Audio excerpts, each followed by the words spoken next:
So kung pupunta kayo ng Cebu, magdala lang kayo ng valid ID, ng flight ticket, and vaccination card or certificate in case nahanapin. Tip number 1, pwede na kayo mag-online check-in 14 days before your departure. So tara, samahan niyo ako mag-online check-in sa AirAsia. So go to AirAsia website, then click check-in sa top bar. Okay, then just enter your booking number and your surname, and then you click search. So makikita nyo dito yung mga flights nyo, and ang i-check-in ko lang muna is yung flight namin from Manila to Cebu. So since apat na tao ang online check-in ko. So click lang yung small box sa kanan, then click continue. Ayan. Then scroll down and click continue again. Then mapupunta kayo sa page na may listahan ng prohibited items. So just read it, and once you're done, i-click nyo lang yung yes, I agree. So scroll down nyo lang ulit and click continue to check in. So ayan na yung e-boarding pass. So just click download and pwede nyo na siyang i-print. So since nakapag-print na tayo ng boarding pass, hindi na natin kailangang pumila dyan sa check-in counter. Diretso na tayo sa loob, kaya tara!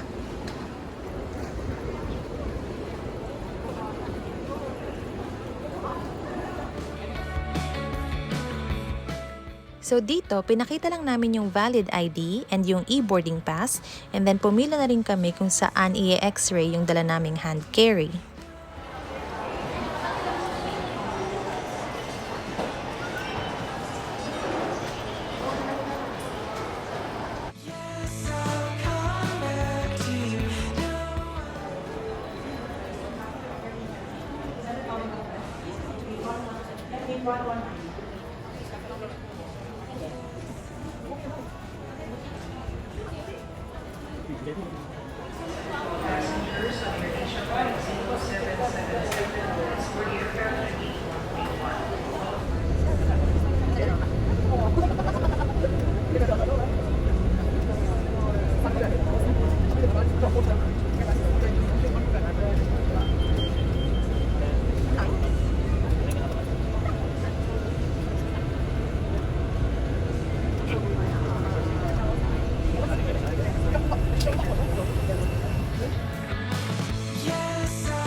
So, papalabas na kami ng airport niyan.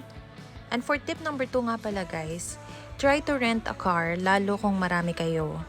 Kasi mas makakatipid kayo kaysa mag-bus or mag-grab, lalo kung marami kayong pupuntahan.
So, ito nga pala yung menu ng seafood boil. I-pause nyo na lang guys kung gusto nyong makita yung price.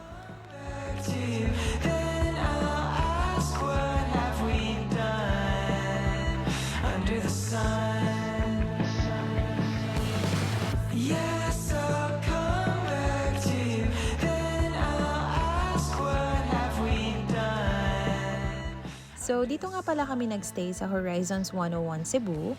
And ang first nga pala sa itinerary natin for day 2 is ang Evo Nature Camp.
Then next, nagpunta kami sa Charlie's Cup. But unfortunately, na-delete ko yung ibang videos, kaya ito na lang yung natira. So, ito nga pala yung view sa Charlie's Cup. Super ganda niya, especially kapag umaga.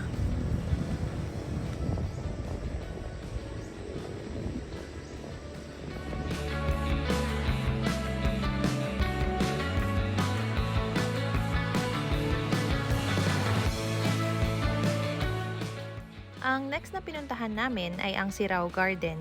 So for tip number 3 guys, always bring a jacket. Lalo kung pupunta kayo dito ng umaga or gabi.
Sa kabila yung entrance.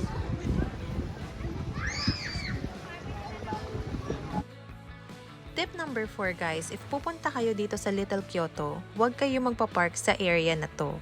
Kasi hindi pala ito yung free parking nila. If may pumara sa inyo na kuya or ate, tanungin nyo sila nasaan yung free parking. Or sundan nyo lang yung red arrow na ito, diretso lang kayong konti, then makikita nyo na yung free parking.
Say the depths of his heart, looking back to your word, the teacher who dwells within. We sing a love sing, we praise the work of your love, and proclaim your action of grace in our lives. Through this intercession, we ask you to hear our prayers. Here, mention your requests.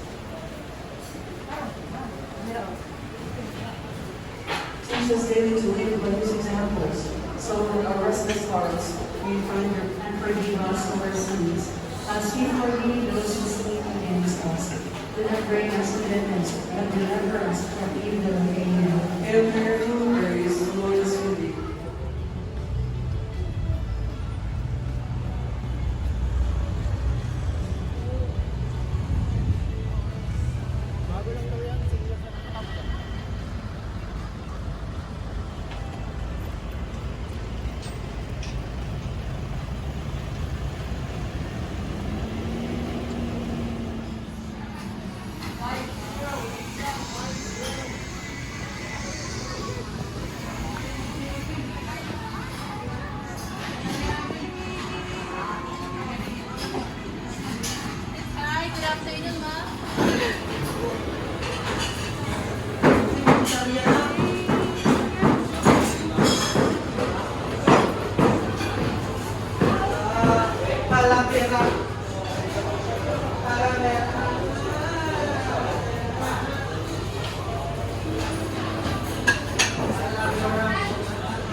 So, after ng House of Lechon, hindi na kami bumalik sa hotel para magpahinga. Dumiretso na kagad kami sa SM Seaside para gumala.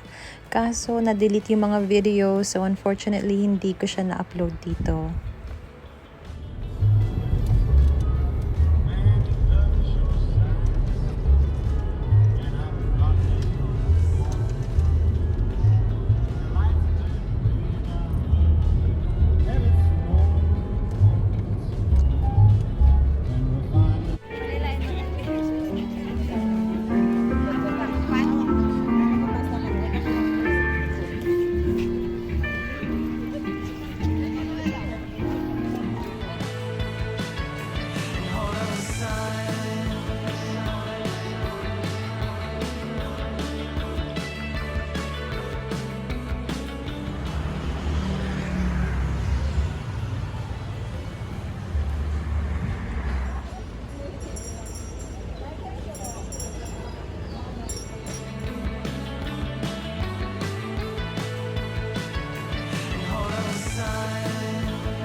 So, after namin sa Taboan Market, pumunta na kami sa Fuente para kumain.